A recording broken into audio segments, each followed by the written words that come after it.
Be still and know that I'm God. That is my anchoring scripture. In Psalms 46, verse 10. Be still and know that I'm God. Sometimes purpose is not discovered in motion. Sometimes it's discovered in silence. It's revealed in stillness. When you're quiet, when you're busy rushing up and about, you're not able to discover your purpose because you're busy with so many things in life.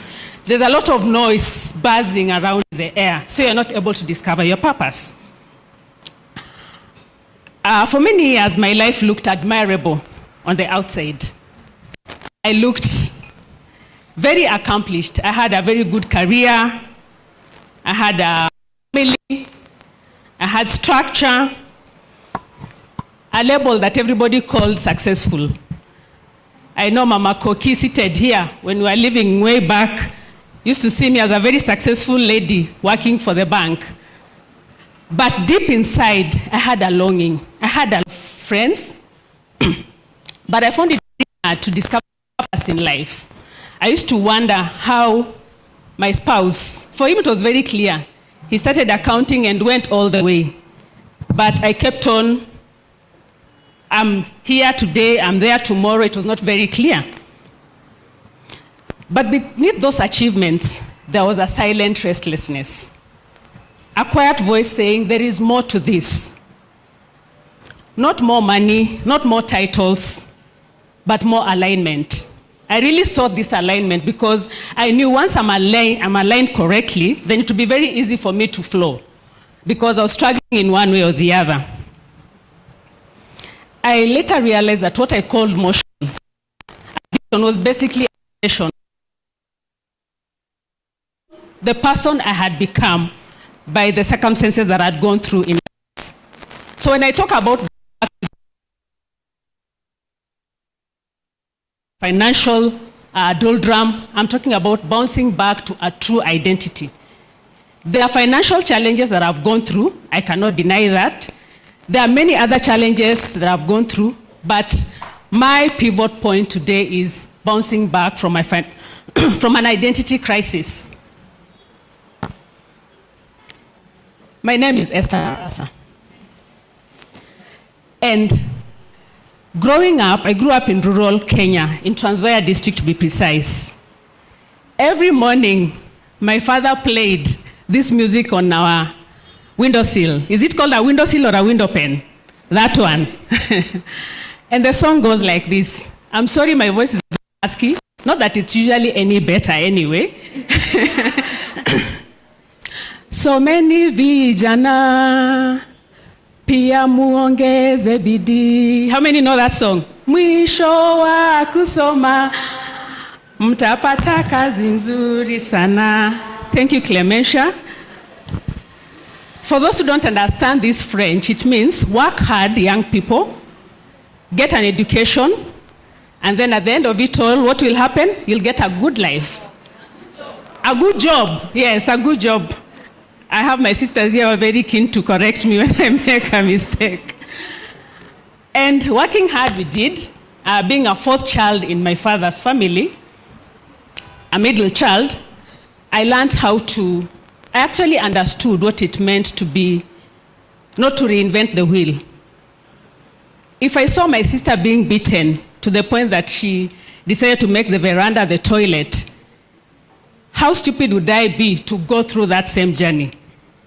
So what I decided to do was to become very obedient. So I taught to the line. I followed what my father told me, what my mother told me, what everybody told me, what society told me. So I became a conformist in the process. When I became a conformist, I stopped thinking for myself because I know very well my dad has it all planned out for me. And he will tell me what I'm supposed to do. So I continued doing what my dad taught me to do. And my mother, who was at church, I'm looking for the right word, she was always in church. So I did all that. I continued on to the university. I actually did a course that my dad told me to do, not because I wanted to do it, but because he thought it was wise for me to do it. I don't regret it. because I became a teacher, though I did not practice as a teacher, and that helped me even in what I'm currently doing at the moment. There are things that God aligns even when we don't really know how it's going to pan out. When I joined the banking world, I carried that whole mindset with me. Do what you're told to do and follow the script. So basically, I led a scripted life. And I remember even as I climbed the ladder, a few steps up there, I would find my spark in training, but there were no opportunities in training as much as I'd wanted. Again, I cowed back. I got a boss. I think I've talked about it a bit in the book. And I felt I was not treated really nicely. And again, I cowed back. So there are many things that I went through in life that made me just pull back. I started doubting myself, doubting my abilities. What am I supposed really to be doing? Looking at the person I live with in the house, who is pursuing one degree after the other, getting one certification after the other.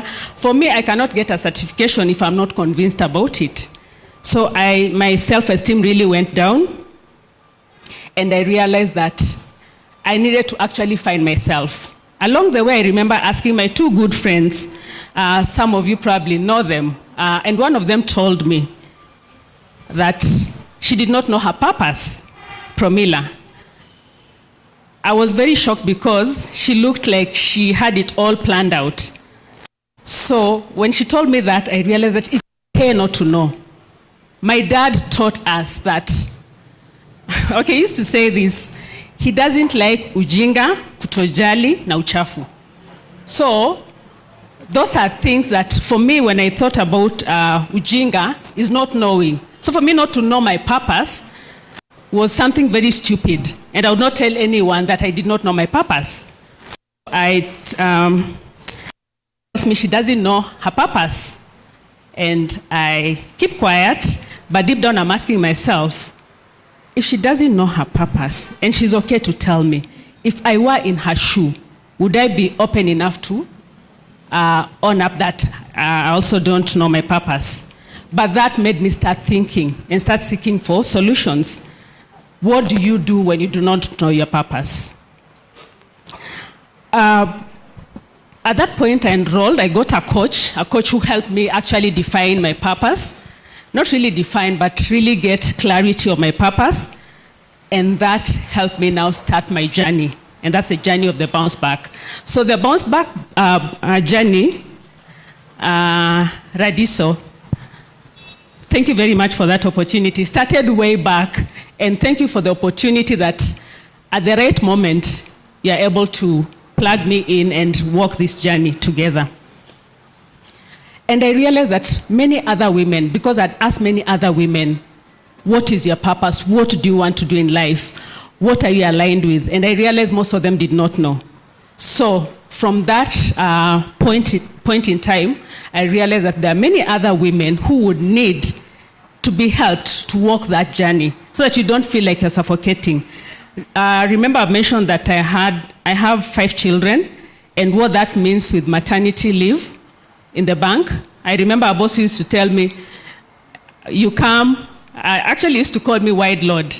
Like I come, this year I'm wide load, next year I'm nursing a baby, so you don't have time to even progress. So I realizing that this is a challenge that many women face, I realize it's something that would be nice to help and walk the journey with women navigating transitions in life.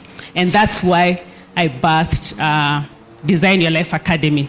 And that academy is there to help women and professionals in transitions to navigate that journey.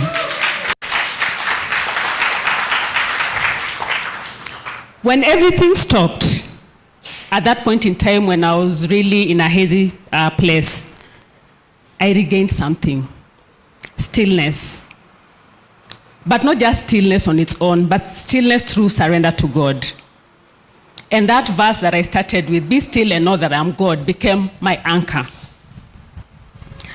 It became my lifeline, knowing that I can be still before God and find out where I am supposed to go.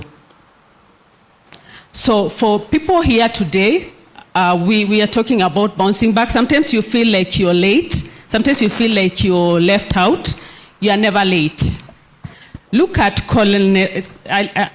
those Sanders. Let me say Sanders, the founder of KFC. At 60, he had lost everything. At 60, who employs you in Kenya? You know, nobody employs you. But he founded KFC, which we enjoy to date. We've had stories of Oprah Winfrey. So it's never too late to start again.